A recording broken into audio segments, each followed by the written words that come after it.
Assalamualaikum warahmatullahi wabarakatuh. Kembali lagi di channel Bertani Muda. Jadi hari ini kita ngevlog saja ya, cerita-cerita ya. Jadi saya ini udah sekitaran 1 minggu tuh nggak ke kebun, dan sekarang baru sempat ke kebun ya. Dan melihat penampakan tanaman melon saya udah seperti ini ya teman-teman. Alhamdulillah bangetin ya. Subur, terus ya walaupun ada sih beberapa yang masih kurang bagus ya untuk daerah sana itu. Untuk itu kan agak atas karena kemarin kurang air, jadi dia nggak maksimal tumbuhnya. Tapi kalau untuk di daerah yang sini itu hanya beberapa pohon sih, 1, 2, 3, 4, 5 pohon saja. Dan untuk daerah sini alhamdulillah subur semua ya teman-teman. Ini usianya sudah 33 hari kalau nggak salah ya. Udah 33 iya 33 hari setelah tanam, dan sekarang ini kita sebenarnya lagi melakukan pruning atau pemangkasan, pemilihan ataupun sortir buah ya teman-teman untuk tanaman melonnya. Ya penampakannya seperti inilah ya untuk apa namanya, untuk pohonnya. Termasuk subur ya teman-teman ya. Kalau menurut teman-teman gimana? Subur apa enggak? Kalau memang kurang subur, kasih solusinya dong. Apa yang kurang, apa yang harus diperbaiki, apa yang harus ditambah. Ini lumayan banyak ya teman-teman. Sekarang ke sana tuh teman-teman. Nah, sampai ke sana. Kalau memang ada yang kurang, bolehlah kasih masukan ke petani pemula seperti saya ini. Nah, jadi saya tuh seneng ya teman-teman ketika saya lagi bete di rumah, lagi nggak ada kerja lah ya, nggak ada kerja terus ke kebun itu ngelihat tanaman subur tuh seneng banget nih ya teman-teman rasanya.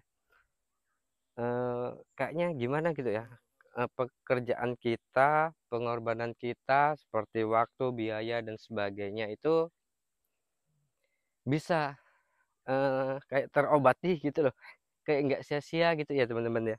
Mungkin teman-teman juga pasti akan merasakan hal yang sama seperti saya ketika tanaman yang kita tanam itu menghasilkan hasil yang maksimal ya. Maksudnya belum dapatkan hasil ya teman-teman, maksudnya dari bentuk ataupun dari keadaan saat ini itu masih bagus dan belum terserang oleh penyakit, apalagi tanaman melon ya teman-teman.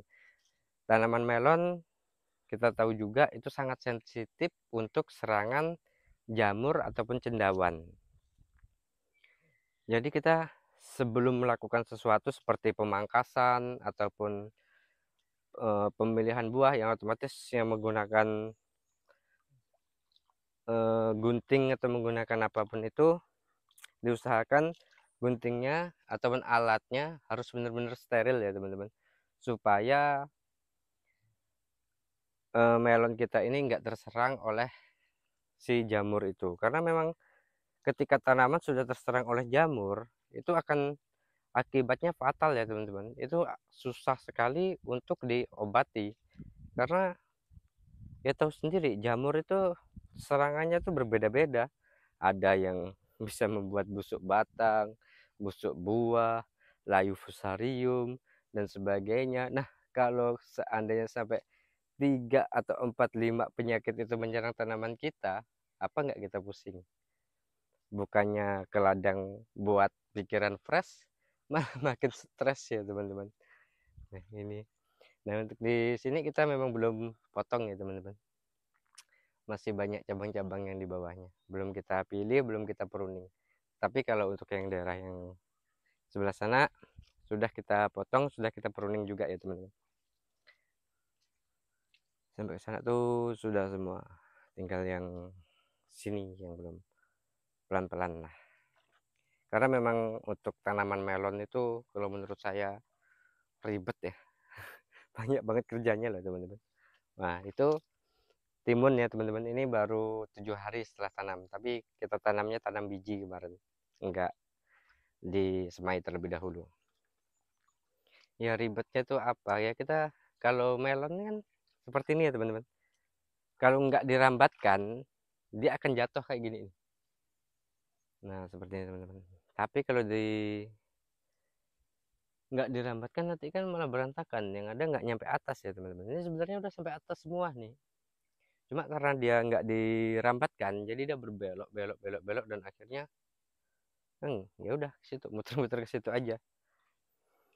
Ya itu udah salah satunya yang membuat males tuh ngerambatin. Udah itu eh, pemilihan dari awal ya, pemilihan cabang utama, cabang mana yang bakal kita besarkan, cabang mana yang akan kita pelihara. Setelah itu pemotongan cabang antara cabang 1 sampai ke daun 5.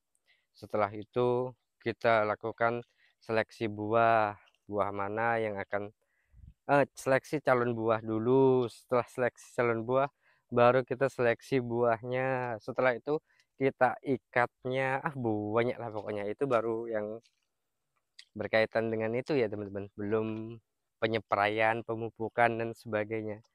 Ya kalau mikir kayak gitu ya yang ada jadi males ya sebenarnya teman-teman.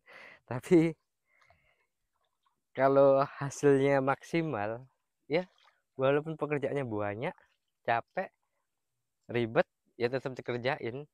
Karena tahu sendiri lah, tanaman melon pun merupakan salah satu tanaman yang memiliki daya jual yang cukup tinggi dibandingkan buah yang lain seperti semangka dan seperti yang lainnya lah.